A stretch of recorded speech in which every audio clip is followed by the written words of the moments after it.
Quel est le meilleur petit déjeuner selon l'Ayurveda? Je suis Rita de la chaîne Ayurnato, de la chaîne où je vous parle de Ayurveda et de naturopathie. Et aujourd'hui, je voudrais aborder le gros sujet de petit déjeuner. Donc, j'ai déjà fait plusieurs vidéos en lien avec le petit déjeuner. Je vais vous les mettre ici dans le descriptif de cette vidéo parce que j'ai déjà fait une vidéo pour le petit déjeuner pour Vata, pour le petit déjeuner pour Pitta, pour le petit déjeuner pour Kapha. Et là, aujourd'hui, je voudrais faire vraiment une vidéo sur de façon générale, pas par rapport à un dosha en particulier, mais plus loin que ça, on va aller sur nos ressentis. Qu'est-ce qu'on a besoin aujourd'hui?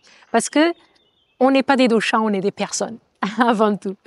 Et du coup, je voudrais décortiquer un petit peu ce sujet-là. Donc, quel est le meilleur petit déjeuner? Pour moi, en fait. Pour vous. Pour moi, chacun d'entre vous. Donc, la première chose, premier critère à regarder, j'en parle tout le temps, c'est, si vous me connaissez déjà, vous savez déjà de quoi je vais parler, la sensation de faim. Ok? La sensation de faim, elle va être expliquée de façon différente en Ayurveda ou en naturopathie. En Ayurveda, si on a une sensation de faim qui est présente, c'est que notre Agni, notre feu digestif, il est prêt à digérer.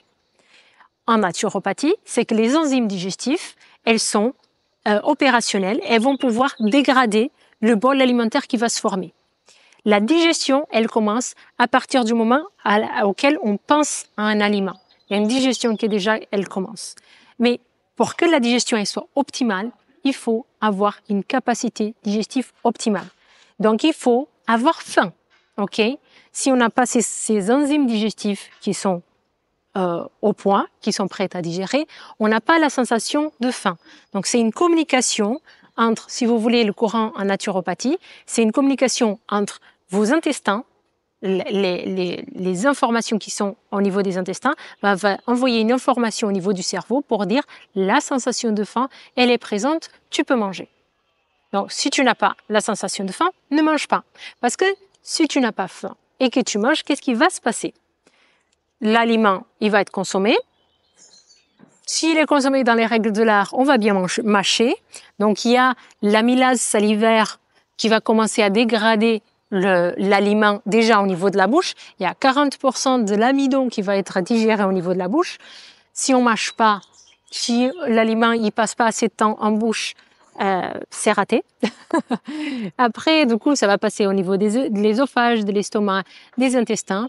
Au niveau de l'estomac, des intestins, il y a des sucs digestifs qui, s'ils sont pas prêts à digérer, la digestion chimique, parce qu'il y a une digestion mécanique, par exemple, l'estomac qui va faire des mouvements pour cette digestion, mais il y a aussi une digestion qui est chimique grâce à ces enzymes digestifs. Sinon, la digestion, elle durerait j'ai lu ça une fois, je crois que ça durerait plusieurs mois même. Je sais plus exactement l'information.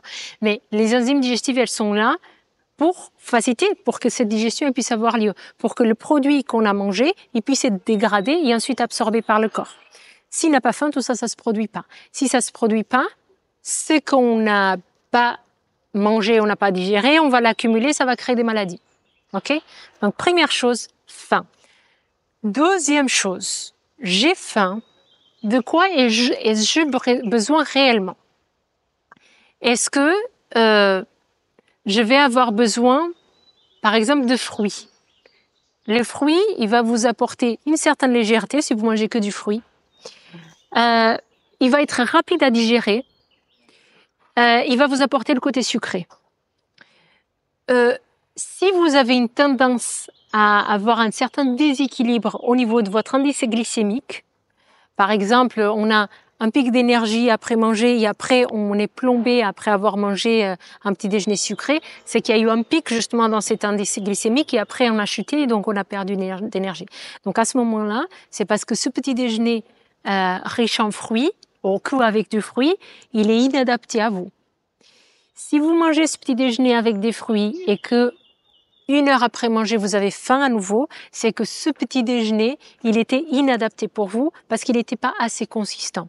Et que si vous mangez toutes les heures, ou toutes les 2 heures, trop fréquemment, vous allez fatiguer votre système digestif et vous allez être fatigué par la digestion.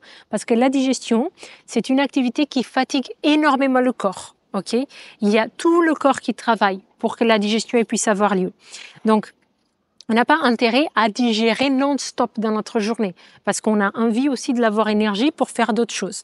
Donc, l'idée avec une alimentation, c'est que ça nous donne de l'énergie, mais pour qu'un aliment il puisse être dégradé et être absorbé et ensuite nous donner de l'énergie, il faut passer par ce processus, cette activité qui fatigue l'organisme, qui est la digestion. Donc, on a intérêt à faire le moins de digestion possible, donc manger le moins de fois possible, mais qu'en même temps, ça nous donne assez de nourriture pour avoir de l'énergie. Donc, en général, on est autour de 1, 2, 3 repas, ok? Maximum 4. Ok, et ça c'est une approche en Ayurveda, parce que je sais que certains nutritionnistes ils vont vous dire mangez toutes les 2 heures. Mais si vous faites l'expérience et même les sportifs, vous allez voir au bout d'un moment vous allez être épuisé. Au bout d'un moment, c'est au bout de certaines années. Donc c'est quelque chose qu'on va voir sur du long terme. Donc il vaut mieux dans votre repas, si vous avez faim toutes les 2 heures, mettre un petit déjeuner qui est plus consistant et ne pas avoir faim 2 heures après, et avoir faim que au repas de midi. Qu'est-ce que c'est un repas? Donc, si vous êtes dans ce cas de figure, qu'est-ce que c'est un repas consistant? C'est un repas où on va avoir un apport, par exemple, de protéines ou de céréales ou de légumineuses, ok? Ou un mélange de cela, ok? Et il faut que ce soit toujours en accord avec ce que vous digérez. Donc, en naturopathie, par exemple, par rapport à l'étude des neurotransmetteurs, quand la personne elle est souvent fatiguée, on va recommander des protéines dès le matin. Et ça, c'est un rapport avec les neurotransmetteurs. C'est pas une connaissance en Ayurveda, mais ça peut être adapté aussi à la pensée par l'Ayurveda. C'est-à-dire qu'on va donner quelque chose qui va être fortement nourrissant pour le corps. Donc, par exemple, un œuf à la coque, des sardines, ça va vous donner de l'énergie. Il faut bien mâcher ces aliments, il faut que la faim soit présente, il faut que vous mangez à votre satiété et pas plus. Et normalement, vous allez sentir qu'il y a cette énergie qui va vous venir. Donc, si vous avez la sensation d'être souvent fatigué, etc., dans la journée, peut-être que ça vaut le coup d'ajouter un petit déjeuner qui est protéiné, protéines animales. Si vous mangez des protéines animales déjà, et si vous avez faim, toujours. Qu'est-ce que ça peut être sinon un petit déjeuner nourrissant, mais sans protéines animales? Ça peut être par exemple à base de céréales et légumineuses. Ça, je fais souvent, par exemple, pour mes enfants, avec du riz, des lentilles, des choses comme ça. Vous mélangez, vous faites une pâte, vous faites une pancake en fait. Vous faites des pancakes, mais au lieu d'être de la farine et de l'œuf et du lait, vous mettez des céréales, des légumineuses, vous faites quelque chose qui est plus consistant. Et rien qu'une galette comme ça, c'est déjà bien consistant, par exemple, pour un enfant. Et après, vous pouvez tartiner si vous voulez avec autre chose par-dessus.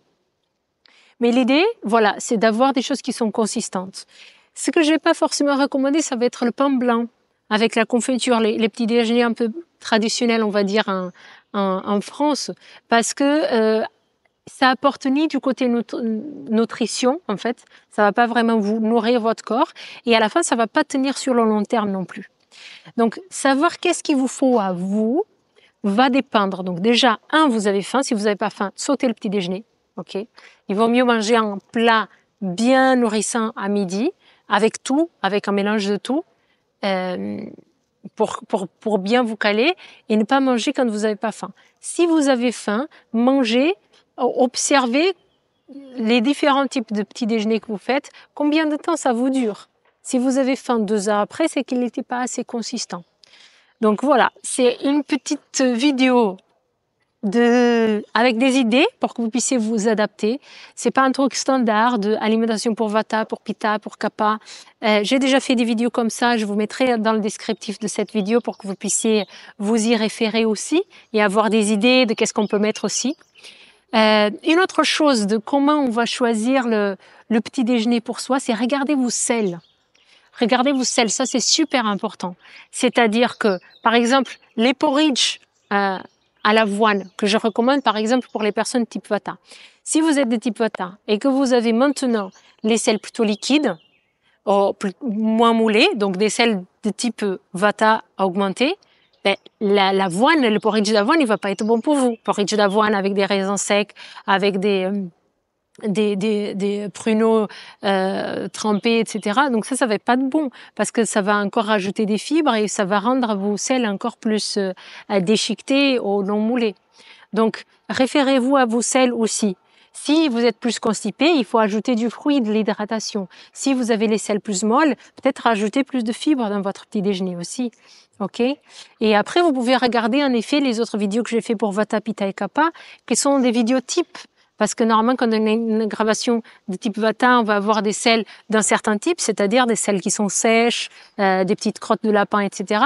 Si on a une aggravation de Pitta, on va avoir des selles qui ne sont pas forcément moulées, etc. Donc, il va falloir d'autres types de petit déjeuner. Donc, c'est important qu'au-delà du dosha, vous observez comment vous êtes aujourd'hui. Et peut-être qu'à une époque, vous étiez constipé, mais maintenant, vous avez des selles qui sont plus molles. Donc ça, il faut que le petit déjeuner il soit adapté aussi. Voilà ce que je voulais vous dire aujourd'hui. J'espère que cette vidéo vous a plu. N'hésitez pas à me dire dans les commentaires, parce que c'est vrai que c'est des vidéos qui sortent de mes habitudes, où j'essaye d'aller un peu plus en profondeur, mais un peu plus dans l'adaptation de chacun, on va dire. Pas forcément la profondeur, mais j'essaie d'adapter pour que vous puissiez vraiment utiliser l'Ayurveda pour vous et que ça puisse vous aider réellement et pas juste rester dans des cases et dans des catégories et que ça nous aide pas forcément si on est dans les chartes alimentaires. Donc, dites-moi ce que vous en pensez. Est-ce que ça reste trop flou? Est-ce que je continue à faire des vidéos comme ça? Dites-moi un peu plus pour que je puisse m'adapter parce que c'est pas évident de faire quelque chose de personnalisé à travers YouTube. D'ailleurs, on peut pas, en fait. On peut faire que des choses comme je fais là maintenant. Donc, tenez-moi au courant avec les commentaires. Je vous invite à liker, à partager cette vidéo. Et je vous donne aussi des informations sur les formations professionnelles en Ayurveda qu'on propose. Et je vous dis à très bientôt lors de notre prochaine vidéo. Merci.